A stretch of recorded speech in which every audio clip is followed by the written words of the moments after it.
और मैंने इतनी बार प्रेस कॉन्फ्रेंस कर दी और मैंने निशंक जी से कहा था कि निशंक जी, एक मेरे खिलाफ जमीन का घोटाले की चर्चा हो रही है और कुछ घोटालों की चर्चा तुम्हारे खिलाफ भी हो रही है।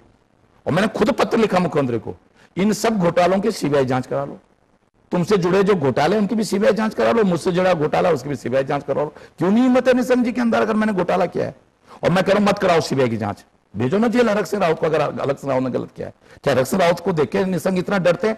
भारतीय जनता पार्टी हरक सिंह रावत के सामने इतनी बौनी हो गई है क्या कि हरक सिंह रावत अगर जमीन का घोटाला करे और हरक सिंह रावत खुलेआम दिल्ली में जाकर इंटरव्यू देता रहे और उसके बाद कांग्रेस के नेता इल्जाम लगा रहे हैं बीजेपी पे कि वो झूठे मुकदमे करके कांग्रेस के नेताओं को परेशान कर रही है। झूठे, मैं तो कह रहा हूं मेरे खिलाफ तो झूठा मुकदमा भी नहीं कर पा रहे हैं, क्योंकि बीजेपी जानती है कि तुम पुतला फुका सकते हो हमारा। मैंने कहा पुतला क्यों फुका रहे हो भाई, मेरे खिलाफ मुकदमा दर्ज करके जेल भेजो मुझे।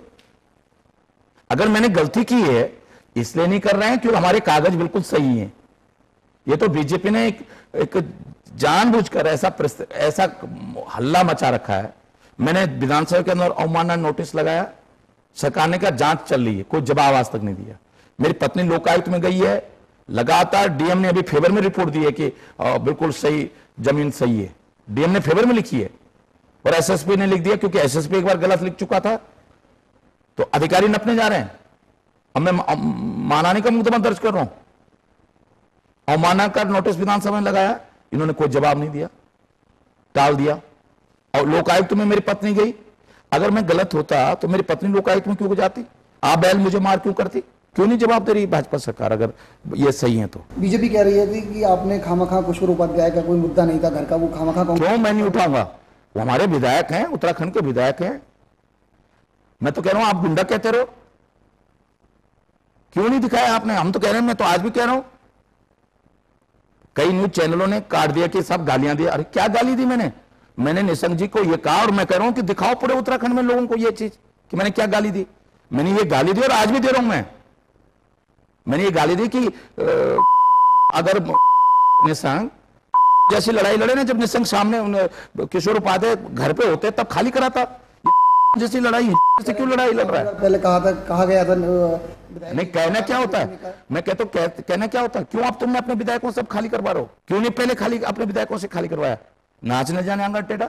तुम खुद, तुम्हारे मंत्री, तुम्हारा चुपाल मंत्री भी सरकारी मकान में रह रहा है, मंत्री की कोठी में रह रहा है, बच्चे सिंह रावत मंत्री की कोठी में रह रहे हैं, अजय टमटा रह रहे थे, अभी खाली करवाया, बिना मेहराना रह रही है। आप रहते रहो तो कुछ नहीं है। मुख्यमंत्री पहले अपने कोठियां खाली करे ना, किसी कोठी में साली को बैठा रखा, किसी कोठी में वो बैठा रखा। चार कहां लिखा है उत्तराखंड में, इस उत्तराखंड जैसे गरीब प्रदेश में कहां लिखा है मुख्यमंत्री पर 4 आवास होंगे? कहां लिखा है? पहले मुख्यमंत्री खाली करे ना अपना, वो तो मुख्यमंत्री के लिए कोई कानून नहीं है। तो 4 आवास अभी आप बता, कहां खाली करे? 2 आवास तो मेरे घर के पास है, एक मेरे सामने जो स्वास्थ्य मंत्री के रूम में था, उसके बगल में यमुना कॉलोनी का बिल्कुल मेरे घर के दूसरे बगल में, एक सामने एक बिल्कुल बगल में, और सर्किट हाउस पे भी कब्जा कर रखा है, और नया जो 18 करोड़ का मकान बना है उसमें खुद रह रहे हैं। आखिरी सवाल हरक सिंह रावत से, क्या देखते हैं अब 2012 में जिस तरह से इलेक्शन सर पे हैं, तो क्या कांग्रेस की क्या रणनीति रहेगी? बहुत छोटे शब्दों में पूछना चाहूंगा, क्या रणनीति रहेगी और कितनी सीट एक्सपेक्ट करती है कांग्रेस? मैंने कहा ना कि हम 40 न्यूनतम सीटें जीतकर प्रदेश में पूर्ण बहुमत से सरकार बनाने जा रहे हैं। दूसरी बात कि भाजपा के भ्रष्टाचार और भारतीय जिन मुद्दों पर हमने अब तक सीबीआई की जांच की मांग की है, उन सारे मुद्दों पर प्रदेश में सरकार बनने के बाद हम 3 महीने के अंदर सीबीआई की जांच की संस्तुति करेंगे और भारतीय जनता पार्टी की तरह 4 साढ़े 4 साल तक नहीं लटकाएंगे। उन्होंने हम पे आरोप लगाए थे 56 घोटाले का, 4.5 साल हो गया, अब तक एक घोटाले का खुलासा नहीं कर पाए।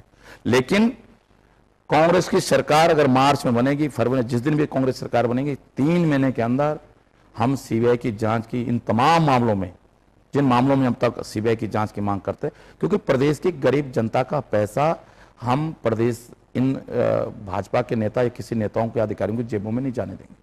दूसरी बात कि उत्तराखंड में रोजगार की हम ठोस नीति बनाएंगे कि कैसे रोजगार हो, और पूरे उत्तराखंड का विकास का हम एक मास्टर प्लान तैयार करेंगे, एक कार्य योजना बनाएंगे।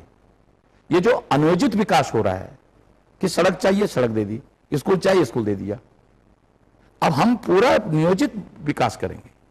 प्राकृतिक संसाधनों का दोहन नहीं करेंगे, उनका विकास करेंगे। रावत जी, आपका बहुत बहुत धन्यवाद, आप खास मुलाकात में हमारे साथ रहे। बहुत तो धन्यवाद। सबका अपनी अपनी ढपली और अपना अपना राग, जैसे जैसे चुनाव नजदीक आ रहे हैं वैसे वैसे आरोप और प्रत्यारोप तेज होते जा रहे हैं।